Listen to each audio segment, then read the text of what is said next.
بسم اللہ الرحمن الرحیم انا اعطیناک الکوثر فصل لربک وانحر ان شانیک هو الابتر۔ اے رضا خود صاحب قرآن ہے مداح حضور، تجھ سے کب ممکن ہے پھر مدحت رسول اللہ صلی اللہ علیہ وسلم کی۔ جب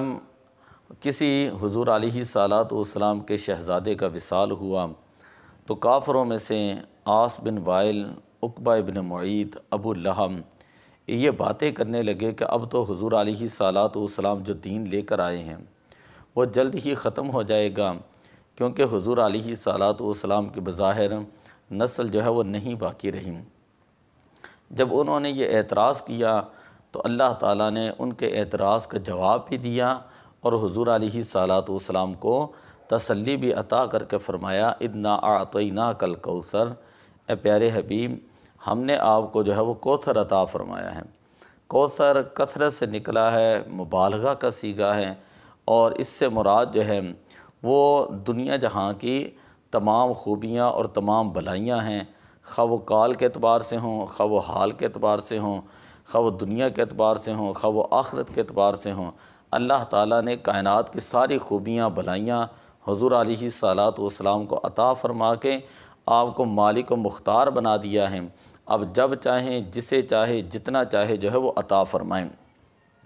بعض علماء نے کہا کہ کوثر سے مراد قرآن کریم ہے، بعض نے کہا اس سے مراد نبوت و رسالت ہے، بعض نے کہا اس سے مراد جو ہے علم و حکمت ہے، بعض نے کہا اس سے مراد جو ہے وہ عبادت و ریاضت ہے، بعض نے کہا کہ اس سے مراد اخلاق حسنہ اور حضور علیہ الصلوۃ والسلام کے اوصاف حمیدہ مراد ہیں، بعض نے کہا کہ اس سے مراد حضور علیہ السلام کے معجزات ہیں، بعض نے کہا اس سے مراد شفاعت ہے، بعض نے کہا اس سے مراد مقام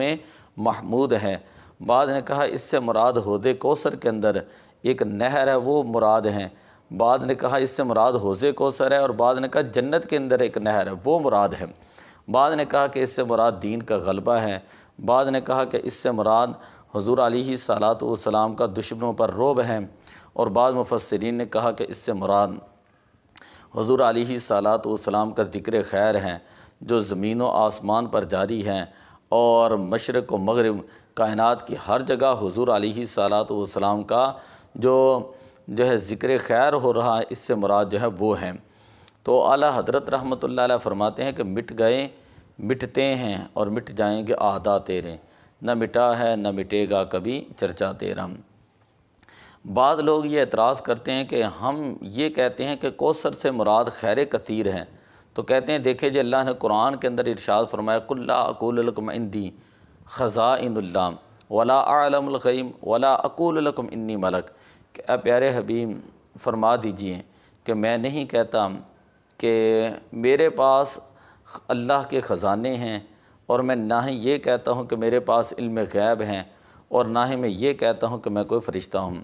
تو اس آیہ مبارکہ کو لے کر کہتے ہیں کہ دیکھیں کہ حضور علیہ الصلوۃ والسلام خود علم غیب کی نفی فرما رہے ہیں، خود جو ہے وہ خزانوں کی نفی فرما رہے ہیں۔ تو اس کا جواب یہ ہے کہ بلاغت کا اصول ہوتا ہے، کلام بلیغ تب ہی ہوتا ہے جب کلام مقتضی حال کے مطابق جو ہے وہ کیا جائے، جب مقتضی ظاہر اور مقتضی حال کا جو ہے جب لحاظ رکھا جائے تو پھر ہی کلام جو ہے وہ بلیغ ہوتا ہے۔ اس کا مطلب یہ ہے کہ جب باپ آئے تو الگ انداز کے اندر گفتگو کی جاتی ہے، بیٹا آئے تو الگ انداز کے اندر گفتگو کی جاتی ہے، بادشاہ آئے تو الگ انداز کے اندر گفتگو جو ہے وہ کی جاتی ہے۔ تو اللہ تبارک و تعالیٰ نے ارشاد فرمایا پیارے حبیب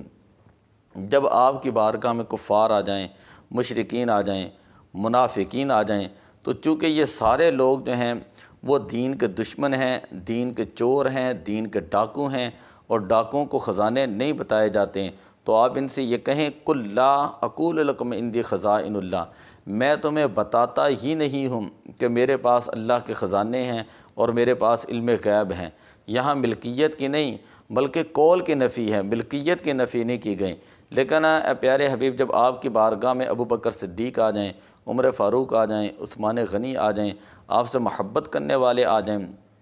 آپ کے اوپر جان نثار کرنے والے آ جائیں، تو آپ یہ فرمائیں اوتیت مفاتیحا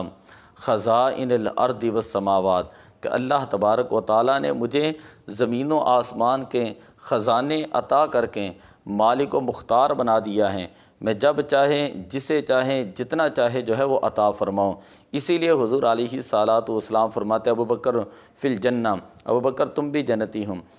عمر تم بھی جنتی ہوں، عثمان تم بھی جنتی ہوں، علی المرتضیٰ تم بھی جنتی ہوں۔ ایک ہی مجلس کے اندر میرے آقا صلی اللہ علیہ وسلم 10 صحابہ کرام کو، حضرت ابوبکر صدیق، حضرت عمر فاروق، حضرت عثمان غنی، حضرت علی المرتضیٰ، حضرت سعید بن زید، حضرت ابو عبیدہ بن جراح، حضرت طلحہ بن عبید اللہ، حضرت زبیر بن عوام، حضرت عبد الرحمن بن عوف، ان 10 صحابہ کرام کو حضور علیہ الصلاۃ والسلام کی جو ہے وہ جنت کی بشارت عطا فرما رہے ہیں۔ اور حضور علیہ الصلاۃ والسلام نے فرمایا واللہ معطی وانا قاسم، اللہ تبارک و تعالی مجھے عطا کرنے والا ہے اور میں آگے تقسیم کرنے والا ہوں۔ اب دیکھیں کہ معطی اعطا یعطی اعطان فہم معطن سے جو ہے اس میں فاعل ہے، اس کا مفعول جو ہے محذوف ہے، انا قاسمن اس کا فاعل، اس کا مفعول جو ہے وہ بھی محذوف ہے، تو معطی کا مفعول بھی محذوم اور قاسمن کا مفعول بھی محذوم۔ اور بلاغت کا قاعدہ یہ ہوتا ہے کہ مفعول کو جو حذف کیا جاتا ہے وہ عموم کے لیے، حذف المفعول للتعمیم، عموم کے لیے جو ہے وہ حذف کیا جاتا ہے۔ کلام کے اندر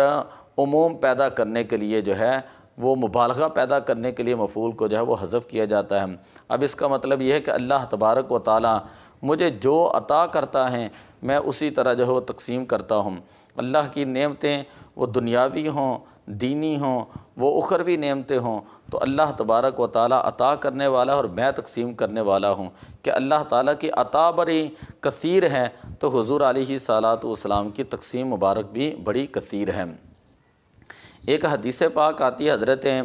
ربیعہ بن کعب رضی اللہ تعالیٰ حضور علیہ الصلاۃ والسلام کو وضو کروا رہے تھے، تو حضور علیہ الصلاۃ والسلام نے ارشاد فرمایا سل یا ربیعہ تو،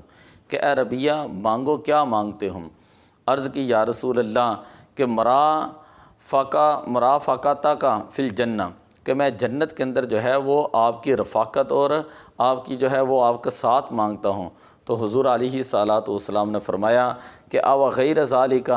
کیا اس کے علاوہ بھی کوئی چیز ہے؟ تو عرض کی یا رسول اللہ ہوا ذاک، کہ یہی جو ہے صرف عرض ہے۔ تو حضور علیہ السلام نے فرمایا فاعنی، کہ تو میری جو ہے وہ کثرت سجود کے ساتھ جو ہے وہ میری مدد کیا کرو۔ تو کہنے کا مطلب یہ ہے کہ انا اعطیناک الکوثر،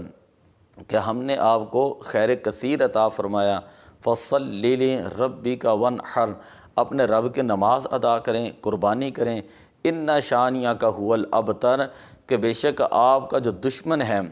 وہ ہی نسل بریدہ ہوگا۔ تو دعا ہے کہ اللہ تبارک و تعالی ہمیں حضور علیہ الصلاۃ والسلام کی